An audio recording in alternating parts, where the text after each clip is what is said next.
ஈஸ்வரப்பட்டு கொடுக்கக்கூடிய இந்த உபதேசம் இனி நடக்கப் போகக்கூடிய இந்த உலக மாற்றத்தினுடைய குறிப்புகளா இதுல சில விளக்க உரைகள் கொடுத்திருக்கிறாரு. கலி கல்கி அப்படின்னு நம்ம புராணங்கள்ல காவியங்கள்ல படிச்சிருக்கிறோம். ஆனா அதனுடைய நிகழ்வுகள் எப்படி இருக்கும், அந்த மாற்றங்களின் போது என்ன நடக்கும் அப்படிங்கறத இதுல கொஞ்சம் விளக்கமா சொல்லியிருக்கிறாரு. இன்னைக்கு நம்ம மனித உடல் பெற்று இருக்கின்றோம்.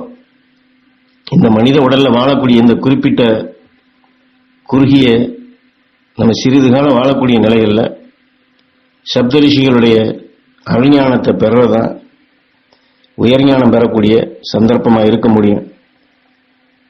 மனிதனா இருக்கக்கூடியவங்க அந்த ஞான வழித்தொடர் ரிஷிகள் பெற்ற அந்த நிலையை பெறதான் முக்கியமானது. அதை நம்ம இந்த சந்தர்ப்பத்தை இழந்துட்டோம்னா, இந்த உலக மாற்றம் அப்படி நடந்ததுன்னா அதுல இருந்து நம்ம மீள முடியாத நிலைகளுக்கு நம்ம சிக்கி கொண்டோம்னா, நாம இன்னைக்கு மனிதனா இருந்து இந்த உடலை விட்டு பிரிந்தாலும் அடுத்து வரக்கூடிய சுழற்சி மீண்டும் இந்த பூமியில இல்லைன்னாலும் இன்னொரு சூரிய குடும்பத்தில் இன்னொரு பூமியில நம்முடைய சந்தர்ப்பம் அங்க போய் சிக்கினாலும் இந்த மாற்றத்தினுடைய பின் விளைவுகளாக உடனே நாம அறிவாற்றல் கொண்ட மனிதனாக பிறக்கக்கூடிய தகுதி பெற முடியாது. அதைத்தான் ஈஸ்வரப்பட்டு முதல்ல இங்க தெளிவாக்குறாரு. இன்னைக்கு மனித உடல்ல வாழக்கூடிய காலமே மிக குறுகிய காலம். நம்ம இதுல மற்ற ஜீவராசிகள் எத்தனை நிலைகளை பார்க்கிறோம். அவைகளுக்கெல்லாம் வளர்ச்சி இல்லை. அதே சமயத்தில் எத்தனையோ வேதனைகளையும் அது அனுபவிக்குது. ஆனா மனித சரீரம் பெற்ற நாம எத்தனையோ வசதி வாய்ப்புகள் நமக்கு இருக்கு. இந்த சரீரத்திலிருந்து அடுத்த நிலை பெறதான் நமக்கு உகந்த வளர்ச்சியாக இருக்க முடியும். இந்த வளர்ச்சியை நாம சரியா பயன்படுத்தல அப்படின்னு சொன்னா அடுத்து, ஏன்னா ஒரு மனித உடல் உருவாகணும்னா அதற்கு உகந்த தாய் தந்தையர் வேணும். ஏன்னா அதான் உயிரணுக்கள் உயிரான்மாக்கள் அப்படிங்கிறத பிரிச்சு சொல்றாரு. உயிராத்மாக்களுடைய திரும்ப அது பிறவிக்கு வரணும்னா அத்தகைய ஒரு வளர்ச்சி இருந்தா மட்டும்தான் மனிதனாக பிறக்க முடியும். ஆக அது போன்ற ஒரு காலகட்டம் இப்ப நம்ம பூமியில அது உருவாகி பல கோடி ஆண்டுகளாக இருந்தாலும், நம்ம பூமியில குறிப்பா பல லட்சம் ஆண்டுகளுக்கு முன்பு அகஸ்தியர் இந்த விண்ணுக்கு போகக்கூடிய அவருடைய சந்தர்ப்பம் அது கிடைச்சி, அவர் தான் இன்னைக்கு துருவ நட்சத்திரமா இருக்கிறாரு. அவரை பின்பற்றி நம்ம போறோம். பூமி உதித்து பல கோடி எண்ணிலடங்காத காலங்களாக இருந்தாலும் அதுல மனித வளர்ச்சி பெற்றது சில லட்சம் ஆண்டுகளுக்கு முன்பு தான். இது போலதான் கலியில முடிஞ்சாலும் கல்கி அப்படிங்கிற நிலையில ஆரம்ப நிலைகளுக்குன்னா மீண்டும் எத்தனை கோடிக்கணக்கான ஆண்டுகளாகும் நம்மளால நினைச்சு கூட பார்க்க முடியாத ஒரு காலகட்டம். அதைத்தான் இங்க இந்த மாறக்கூடிய களி இந்த உயிரணு உருவிற்கு வர பல்லாயிரம் ஆண்டுகள் செல்லும். இந்த உலக சுழற்சியில் நம் எண்ணத்தை இந்த உலக பிடியில் அடகு வைத்துவிட்டால் அதை மீட்பதற்கு பல ஆயிரம் காலங்கள் செல்லும். அதே சமயத்தில் தான் சேமித்த குணநிலையுடனேயே சுழன்று சுழன்று மீண்டும் அறிவு நிலை கொண்ட ஞானம் பெறக்கூடிய உடல் பெறுவதற்கு பல காலங்கள் அந்த மேலும் மேலும் வேதனைப்படும் நிலைகளாகவே அதிலே அவதிப்பட வேண்டும். ஆகையினால் அதிலிருந்து மீள வேண்டும் என்பதற்குத்தான் இந்த உண்மைகளை உங்களுக்கு சொல்லுகின்றேன் என்று ஈஸ்வரப்பட்டதிலே குறிப்பு கொடுக்கிறார்.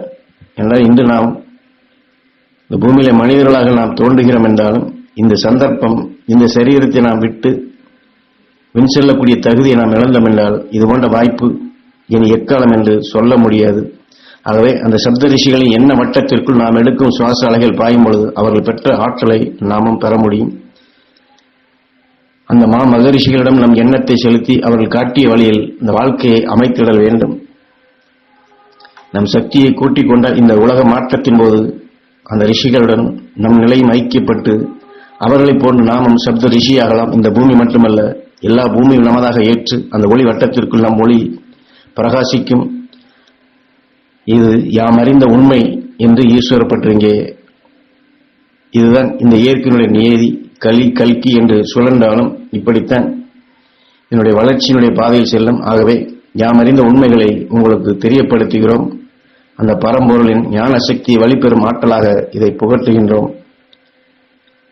எந்த நிலையிலும் மடிவதும் இல்லை, அந்த பரம்பொருளிடம் ஒன்றி நிற்பதும் இல்லை.